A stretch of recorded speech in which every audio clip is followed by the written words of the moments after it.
How do you make a sequel to Maleficent?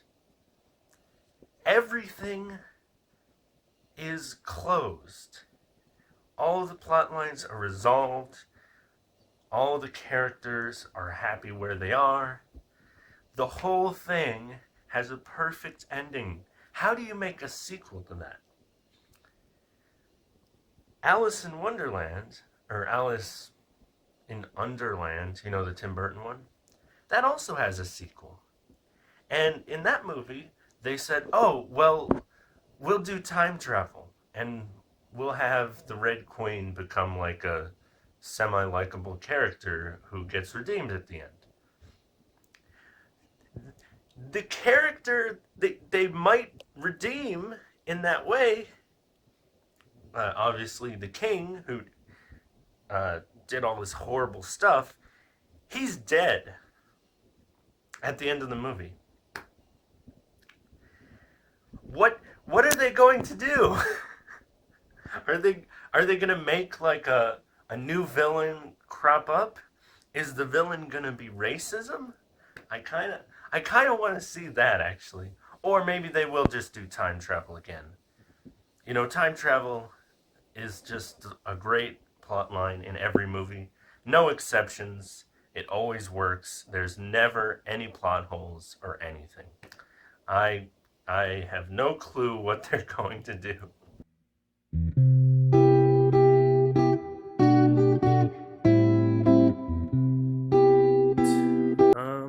Just got done seeing Maleficent 2, and the digital effects were pretty good. Now, with the first movie, it wasn't exclusively about the effects. There was a story to be told, another side to the story, basically. They're talking about, oh, well, what did Maleficent think of all of this stuff that happened in the original Sleeping Beauty movie? And you had kind of a reason to make a movie. I mentioned that, I didn't really know what they were going to do for this one. And it turned out they did kind of make racism the evil, or the antagonist, I guess. Like, all the bad guys were like, we should stick with our own kind, that kind of thing. So, in a way, I was kind of right. They did not bring back a lot of stuff from the old movie, from the first movie. In fact, they introduced an entire new kingdom for most of the thing to take place in, instead of in Aurora's kingdom, or the old kingdom where most of the first one took place. So, there was that. But, let's see. Visual effects. Like I said, the visual effects were good. They had all these creatures, and really, that's kind of what I expected, too, from this movie. I mean, I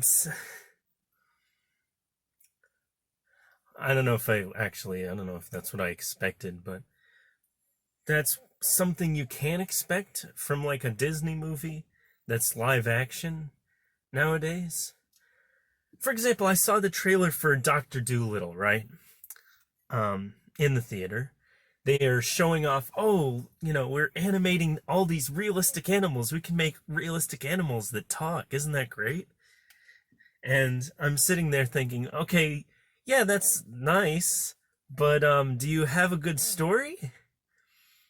The first Dr. Dolittle movie wasn't actually that bad. I don't think I ever watched it all the way through, but it was a long time ago.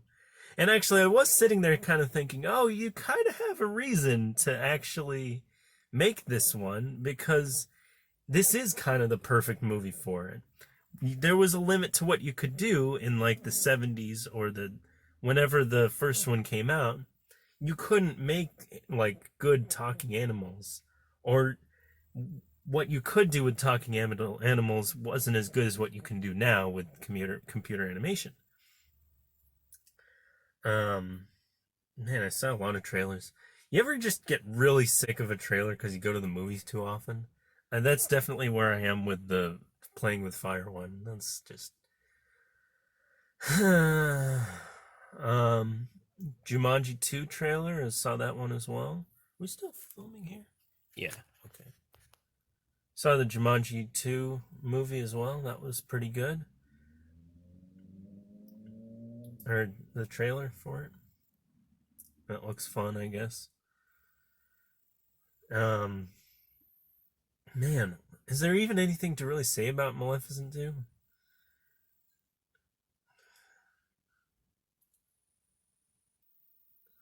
I mean, it's pretty. It's a very pretty movie. Um, I don't know. They have a couple of nice things they foreshadow.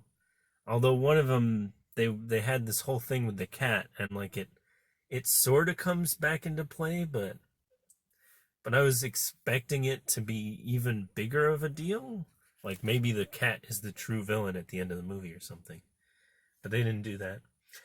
You know, they have your typical kind of thing. You know what this kind of reminded me of? There was a scene where they show off like where all the people, all the dark fairies like Maleficent have been living all this time.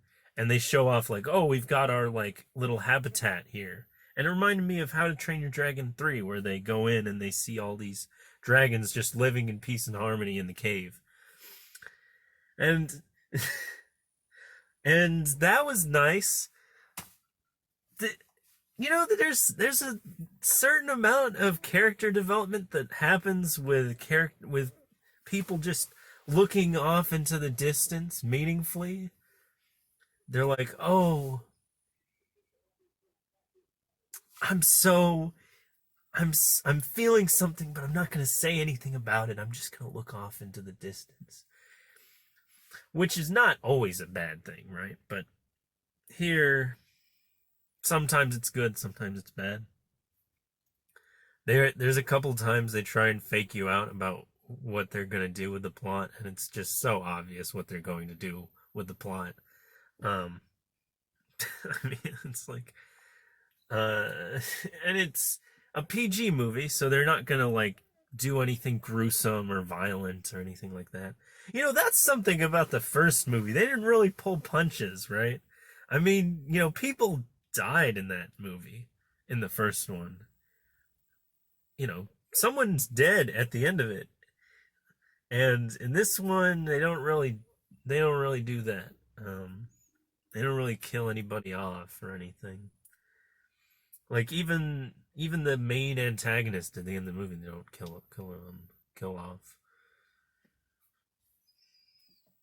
Am I expecting too much out of this movie?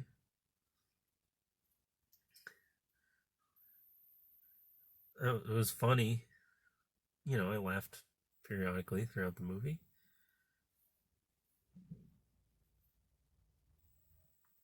They did not do any time travel stuff. For the record. Maybe for the third one they'll pull out a time travel story. I don't know. Maybe it's not meant to be though. I mean, they never made a third Alice in Wonderland either.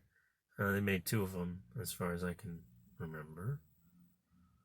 And really, that was all you needed. So it's just kind of a typical thing to expect from a certain sort of live action Disney movie, right? They wheel them out every year. They say, "Look at what we can do now with our computers." And in this case, they said, "We'll tell a story about, you know, a mother and her daughter and, you know, their kind of relationship." And then the best way to tell that story naturally is to split them up for the majority of the movie and then have the resolution be that they forgive each other, basically. Yeah, that's fine. No, I'm feeling a solid kind of like a 5 out of 10 maybe on this one. Now, go see it if you liked the first one, I guess, if you're wondering what happened to all those characters. Or go see it if you want a nice kind of thrill ride with a lot of cool effects.